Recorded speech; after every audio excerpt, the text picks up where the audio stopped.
It all started on a bright Monday morning when I stepped outside to place my recycling bins at the curb, only to find a stern notice from the HOA tacked to my front door.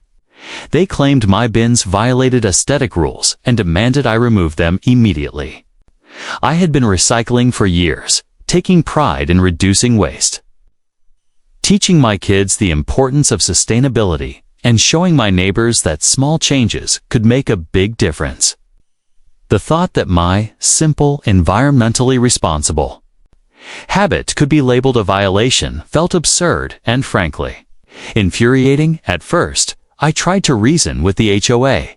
I wrote emails, attended board meetings, and explained how recycling helped the environment, reduced landfill waste, and even saved the community money in long-term waste management. I offered compromises, suggesting that the bins could be hidden except on collection days, or that they could be placed in a less visible area. But every attempt at diplomacy was met with cold rejection. Their letters grew sterner, threatening fines, legal action, and even public shaming at HOA meetings. It became clear this wasn't about appearances or aesthetics, it was about control, power, and enforcing rules without regard to reason. I refused to back down. Every morning, I carefully placed my bins at the curb, photographing them, keeping copies of every notice, and recording dates and times. I started keeping a journal of the HOA's communications, documenting their increasingly aggressive tactics. It wasn't just about me anymore. It was about protecting a practice that benefited the entire community and the planet. Determined to fight back with facts rather than anger, I began researching local city regulations and environmental policies. To my surprise, the city actively encouraged recycling and offered programs to reward residents who promoted sustainability. I discovered ordinances that explicitly protected residents' rights to maintain recycling bins and encouraged public awareness campaigns. The HOA's ban was not only outdated, was illegal under city law. Armed with this knowledge, I felt a surge of hope and determination. I realized that this conflict could become a bigger opportunity. I started drafting a plan to educate my neighbors, engage city officials, and even attract local media attention. My goal was no longer just to protect my bins, it was to turn the situation into a community-wide statement about environmental responsibility. I reached out to a few neighbors who had quietly supported recycling but feared confrontation. They agreed to help me organize an event that would showcase the benefits of recycling and demonstrate our community's commitment to sustainability. We set a date for the event and prepared a small neighborhood demonstration. I arranged for the bins to be displayed prominently, along with charts showing how much waste we could divert from landfills and how recycling reduced carbon footprints. I invited city officials to speak about environmental initiatives and offer recognition to residents who participated actively. I even coordinated with local media outlets to cover the story, framing it as a neighborhood united in environmental action against unnecessary bureaucratic restrictions. As the day approached, the tension grew. The HOA sent more warnings, implying that anyone participating could be penalized. But my neighbors were inspired by the cause, and several even volunteered to speak during the event, sharing personal stories of how recycling had impacted their families and communities. The narrative shifted from a simple HOA dispute to a larger conversation about civic responsibility, community engagement, and environmental leadership. On the day of the event, our front yard and street were transformed into a hub of environmental awareness. Banners highlighted the benefits of recycling, tables displayed reusable items and educational pamphlets. And our neighborhood kids were actively involved, demonstrating how easy and fun recycling could be. City officials were impressed, and photographers captured the energy and enthusiasm of everyone involved. The HOA, expecting compliance and silence, was confronted by a vibrant, informed, and passionate community that refused to be silenced. After months of struggle, the effort paid off. The city officially recognized me for my environmental leadership, presenting an award in a small ceremony in front of our neighborhood. Local news featured our story, highlighting how one determined homeowner, with the support of neighbors, turned an unfair HOA rule into an inspiring example of community action. The HOA was forced to reverse its ban, quietly acknowledging that their rules could not stand against public awareness, legal backing, and community support. This experience taught me that persistence, preparation, and community engagement could overcome even the most rigid bureaucracies. A simple act placing recycling bins at the curb became a catalyst for recognition, change, and unity. It showed that standing up for what is right, armed with knowledge and solidarity, can create lasting impact, not just for yourself, but for everyone around you. After the city recognized my efforts, the victory was sweet, but the struggle wasn't over. The HOA, embarrassed by the public attention and city intervention, attempted to reassert control in subtle ways. Their board members began showing up, unannounced, inspecting properties for minor violations unrelated to recycling. It became clear that while they couldn't legally ban my bins anymore, they could still try to intimidate me and my neighbors. I decided to take a proactive approach. I started holding informal neighborhood meetings at my home, not just about recycling, but about understanding our rights as homeowners, city ordinances, and ways to engage productively with the HOA. Attendance grew quickly, and soon dozens of residents were attending, eager to learn how to protect themselves from arbitrary rules. Our meetings became a mix of education, strategy, and community bonding. People shared stories, asked questions, and together we created a neighborhood guide on how to handle HOA conflicts while staying within legal boundaries. Meanwhile, I continued to expand my environmental advocacy.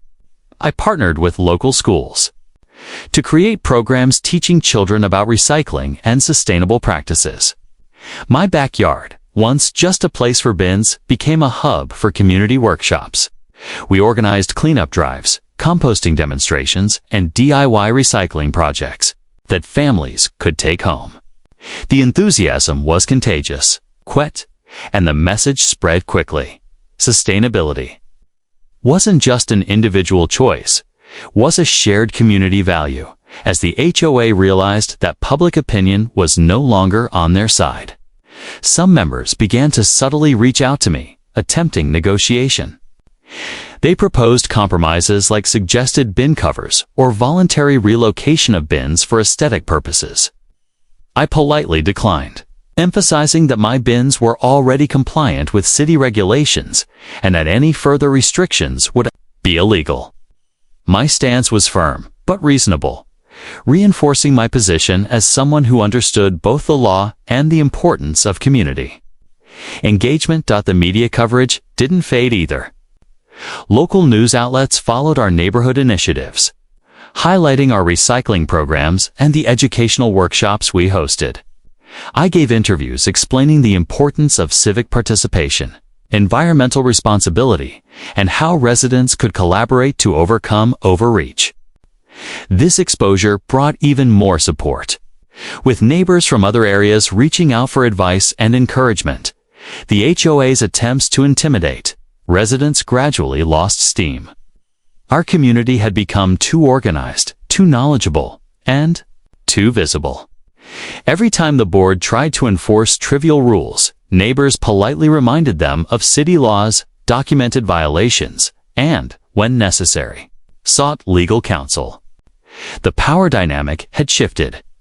What began as a simple conflict over recycling bins evolved into a larger movement, inspiring civic responsibility and environmental activism in the entire neighborhood. Even months after the city award, I kept the momentum going. We formed a small neighborhood council focused on sustainability and residents' rights. We created newsletters, social media groups, and organized monthly community projects. Recycling became just one part of a broader initiative promoting renewable energy, water conservation, and waste reduction. Our street became a model for environmentally conscious neighborhoods, and the HOA, once seen as an authoritarian obstacle, was forced to adapt to a more transparent and collaborative approach by the end of the year. The story of my bins had transformed into a lasting legacy. It showed that standing up for something as simple as recycling can ripple outward, creating awareness, education, and meaningful change. More importantly, it taught everyone involved that persistence, preparation, and unity are stronger than arbitrary rules and intimidation. Even as our community began to thrive, the HOA tried subtle tactics to regain control. They sent emails, disguised as friendly reminders, urging residents to consider the neighborhood aesthetics and hinting that non-compliance might lead to fines. Some neighbors, unsure of the law, felt pressure, but I continued to educate everyone on their rights. I reminded them that while rules could be enforced, city ordinances and legal protections were clear about what constituted reasonable restrictions. Knowledge became our shield. I also documented every interaction meticulously. Every email, notice, or verbal warning was logged, photographed, and archived. This level of documentation became invaluable when some neighbors doubted the HOA's intentions or feared repercussions. My approach was simple. Transparency and preparedness would neutralize any threat. Soon, other residents began doing the same. The neighborhood collectively became vigilant, and the HOA realized that their usual intimidation tactics would no longer work. Beyond legal strategies, I worked to enhance the community's visible commitment to environmentalism. We planted native flowers, installed rain barrels, and organized block-wide composting systems. Children became involved, decorating bins with creative murals that encouraged proper recycling habits. Each activity reinforced our message: sustainable living was a shared value. And community involvement was the best response to bureaucratic overreach. Our neighborhood meetings became more structured. Guest speakers, including city officials and environmental experts, provided insights into best practices for sustainable living and civic engagement. Attendees learned not just about recycling, but also how to navigate HOA rules, zoning laws, and residents' rights. The meetings also included Q&A sessions where I coached neighbors on how to handle confrontations with board members calmly and legally. It was empowering for many who had previously felt helpless under HOA scrutiny. The HOA attempted a few final maneuvers. They proposed voluntary fines for minor infractions, hoping fear would make residents comply. I challenged these proposals openly, requesting written justification tied to city ordinances. The board struggled to respond, realizing their actions were baseless when held up to legal scrutiny. The atmosphere shifted. The HOA went from a position of authority to a position of cautious negotiation. Forced to account for each decision and interaction, media coverage continued to elevate our story. Local newspapers and TV stations highlighted the contrast between rigid HOA rules and proactive community action.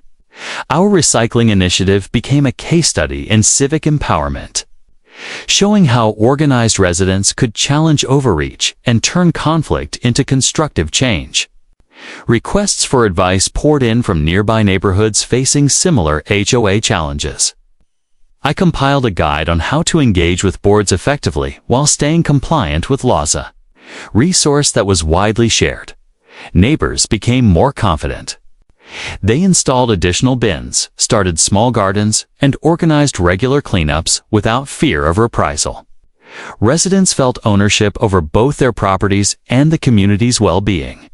The HOA's influence diminished further as the neighborhood demonstrated that collaboration, transparency, and civic knowledge were far stronger than empty threats or arbitrary rules. The city formally recognized our collective effort with a public ceremony, honoring our environmental leadership. Several HOA members attended, visibly humbled by the acknowledgement and by the public support for residents. The event became a turning point. It wasn't just about recycling bins anymore, it was about community empowerment, legal awareness, and the ability to drive positive change even when facing resistance from authority figures. By the end of Part 3, our neighborhood had transformed. What began as a dispute over a few recycling bins evolved into a model of civic engagement, environmental responsibility, and legal empowerment. Residents were no longer passive. They were active participants in shaping their community, ensuring that sustainability and fairness were more than just ideals. They were practiced realities. The momentum we had built in the neighborhood was undeniable. The HOA, realizing their tactics were failing, tried one last approach: subtle intimidation. They circulated reminder notices suggesting that bins placed incorrectly could lead to penalties, hoping to instill fear. But the neighborhood had grown wise. Every resident knew their rights, and I had prepared detailed responses citing city ordinances and environmental regulations. Our collective confidence rendered these thinly veiled threats ineffective. We also expanded our environmental initiatives. A small group of volunteers started a green patrol, walking the neighborhood weekly to ensure bins were used correctly and shared tips on composting and reducing waste. Children participated enthusiastically, learning not just about recycling, but about civic responsibility. The visual impact of everyone actively participating in eco-friendly practices created a strong statement. This community prioritized sustainability over arbitrary HOA rules. At the same time, I coordinated with the city's environmental department to provide workshops for neighbors. Topics included how to maximize recycling efficiency, how to maintain backyard gardens sustainably, and understanding local environmental laws. Each session not only educated residents, but also subtly reinforced that our actions were legally protected. City officials often emphasized that homeowners had rights to practice environmental stewardship, further undermining the HOA's stance. The media continued to spotlight our story. Local news outlets interviewed me and several residents, framing the HOA's attempts as overreach and highlighting the positive results of our recycling program. These reports put additional pressure on the HOA to change their approach. Public scrutiny meant that any punitive action against residents could backfire, potentially attracting fines or legal challenges against the HOA itself. In parallel, we began documenting the improvements to the neighborhood's overall sustainability. Data was collected on reduced landfill waste, water conservation, and energy savings associated with community gardens and rainwater collection systems. This empirical evidence became a powerful tool during HOA meetings, showing that our environmentally conscious actions benefited the entire community. Attempts by the HOA to claim nuisance or rule violations became untenable when confronted with clear, positive results. The HOA president, frustrated by the community's resilience, tried to rally a small faction of residents against the recycling initiative, spreading misinformation about illegal placements or unsanctioned modifications. I responded calmly, presenting legal documents, city codes, and photographs demonstrating compliance. Neighbors overwhelmingly sided with transparency and facts, further isolating the HOA leadership.